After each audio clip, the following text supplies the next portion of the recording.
Hi there, my name's Kirk Rasmussen, and we're here today with our guest, Skylar Duckworth, who has a Facebook page that's really taken off and it's made some national attention and it's grown in numbers.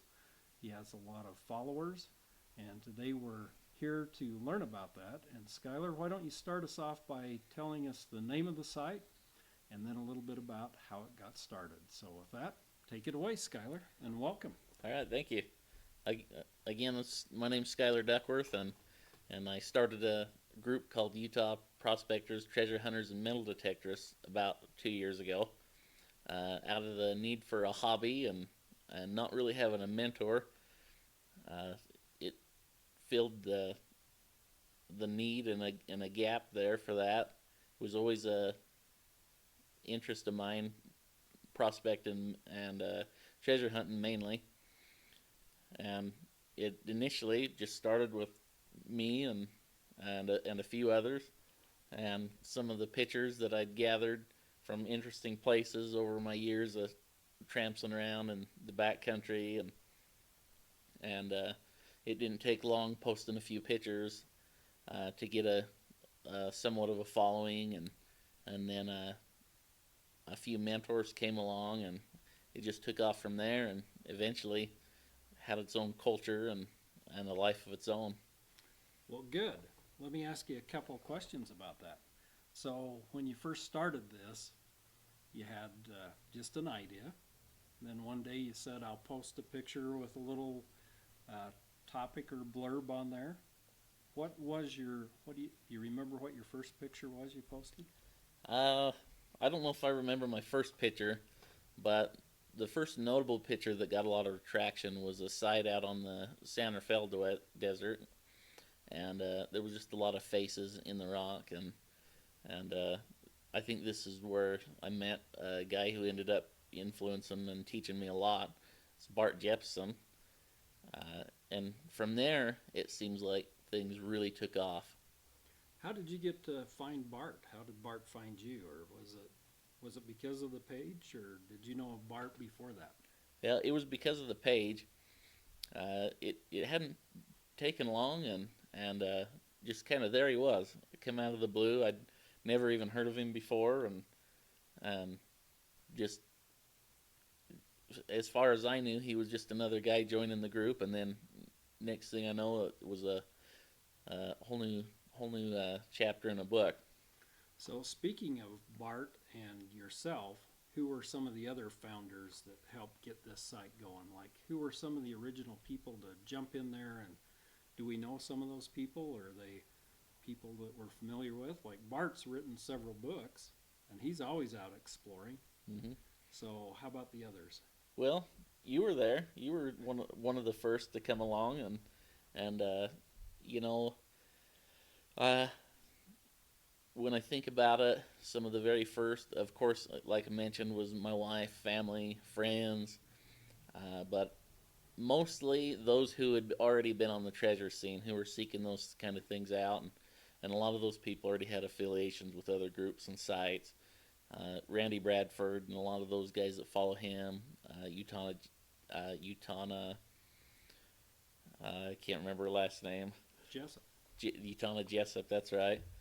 Uh, J.C. Powell, uh, uh, Tesoro Oro, aka Digger, aka Dan Lowe, uh, several other people that had been big in the Treasures of Utah and Utah Treasures Forum groups. And That's really fascinating because it's like this was an idea that you just conceived one day, and almost immediately you had fairly good popularity going for yourself just with people who are interested in this type of thing. So, how did it really gain traction from there? Like, you had some of these people that may have a little following, and then I guess it migrated over to your page and their followers followed you. Is that what happened? well, in the beginning, what they say about necessity, it's the mother of all invention. It wasn't necessarily a spontaneous idea that just popped into my head. I'd been a prospector and naturally from prospecting to treasure hunting was the kind of a natural flow. But it's hard to get into that and know what's true and what's not, and where to look and who to listen to. And after sending out a few pleas and messages to some folks that had some notoriety and not getting much of a response, and scouring over Facebook and not finding what I was looking for, I thought, well, if I can't find it, I'll do it myself. And then uh, things just kind of went from there. Well, it seems like there was a second part of that. Well, now that it's got some traction, who are some of the other people that come to your mind that people may be aware of that are on the page, who often make comments or contribute photos or references of different types? So who would they be? Uh, you know, some of our best contributors are people who've been doing things for a long time. Steve Schaefer, Dan Lowe, Ancient Historical Research Foundation, that again, Utah Jessup and those folks. Again, a lot of folks who are already doing research, already spending time in the field. Bart Jepson has always been a big player on the site and offered a lot of help. In the beginning, it was almost all of my own content, lots of my own pictures. I had a backlog, and I was pretty hungry at the time, and I was spending a lot of time out taking pictures and chasing around, and a lot of dialogue started over a lot of those first pictures. A lot of it being treasure and treasure sites and signs in Utah, but not what a lot of folks in Utah were used to, revolving around the Rhodes treasures and the Uintas, and I think that was part of the site getting so much traction, as it was a breath of fresh air for treasure and treasure signs and that in Utah. It really was. One of the things that caught my attention right off the bat was some of the great photos that you shared, the interesting places you'd been, and then to bring them to people's attention and say, this is kind of what I think about this. What do you think about it? And you started to get some conversation going about these different sites that you'd visited. And once that conversation started, it just kept going. Absolutely. And not only on the page, but in private, it's afforded me to meet a lot of really neat people in person, and I have a big debt of gratitude towards a lot of them. I remain close friends with many of those guys, and seen some interesting places on some trips with some mentors, and it just keeps going. So the research of this kind of thing is really enthusiastic, and lots of people love this. Like we've talked a little bit about how there's a thirst for this kind of knowledge, and people love to see the places that you go. They love people that share those things, and a lot of people have opened up their photo albums and said, hey, look at this picture I took 5 years ago, and what do you think of that?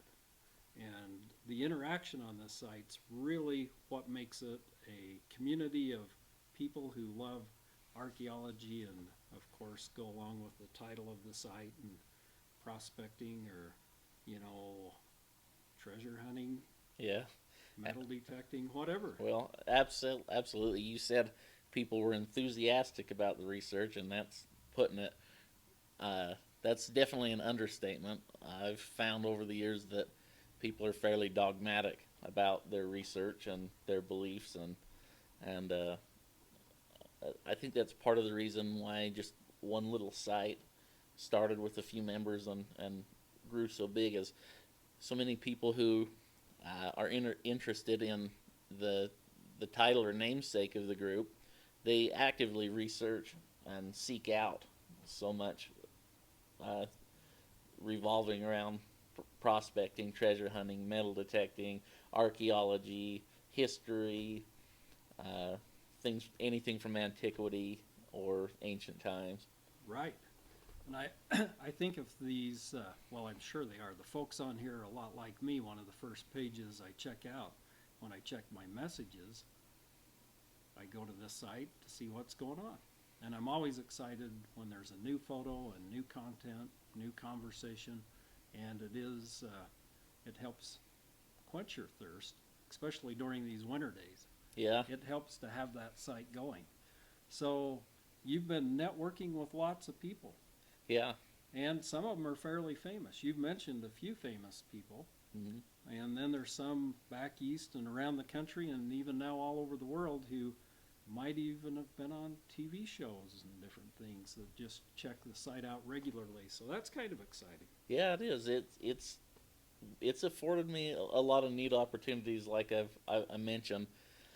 Uh, it was somewhat of a dream after reading so many books and hearing so many amazing stories to meet some of these folks and see some of the sites. Uh, Dan Lowe's been real good to me. Bart Jepson, Steve Schaefer. I've met briefly several other guys. I look forward to meeting more people and expanding horizons more in every direction. So do you think this site's exceeded your goal originally? Like, did you think it would grow this big? Um, Originally, my biggest goal was I thought if I could get 500 members, that would really be something. And And you've far exceeded that now. yeah, we're over that a few now, and Well, good. So for the future, what would be your goals, and how are you going to cultivate it and make it grow even more now? well, I don't know if such an esoteric subject, limited to one state as far as the namesake goes, would support 1 million members, but I think I'm shooting big, and I think 1 million is a good number. That's big. That's big. Yes. So those are big hopes for the future. Well, you know what? It's been great to have this introduction to your site, for people to meet you live on camera and just to have this interaction with you. Do you have any suggestions for people as they go forward? And we're going to do this often. We're going to record segments often so they can check back for more videos to come. Yeah. And hopefully we'll introduce some of these people you've talked about on video and let them talk to you as well. But I know, I guess I'll throw this out. When we go out and we see destruction in certain places, it makes you really mad. Like if you've gone Yeah. out and seen something this year and you go there Yeah. 3 months later and it's destroyed or painted over or initials over the top of it, what would you say about those kind of things? Give people a little encouragement of how to protect those kind of things. uh, Destruction of any kind of artifact, site, sign, symbol, anything like that is just horrible. Just horrible. If you're a person who loves, enjoys the outdoor, uh, this is our cultural heritage. It's in our backyard, and we're lucky for it. And I think that's one of the reasons why it's taken so much for granted. But if you're a guy who fancies himself a treasure hunter, you don't need to dig everything up. You don't need to destroy everything. You don't need to even to move things. Every rock pile or scratch on the rock isn't a treasure to be found. Before you don't even chalk things, take pictures. Technology is amazing these days. You can take a picture. You can take that picture home. You can print it out and color on it 1,000 times. There's several programs on a computer to alter an image or bring more out of it. What I'd say to anybody who is out there and looking at these sites is tread lightly and leave it for the next guy. That's good advice. I'm sure all of you agree. So take Skylar's advice on that and be really careful where you go and leave it intact. That's history from the past, and who knows how long ago somebody created that. So with that, we'll wrap up this session and invite you to tune back often and check on some more. We look forward to some get-togethers in the future, of maybe group get-togethers, and hopefully some good interviews in the very near future. Thank you very much, Skylar, and we'll See you later. All right, thank you.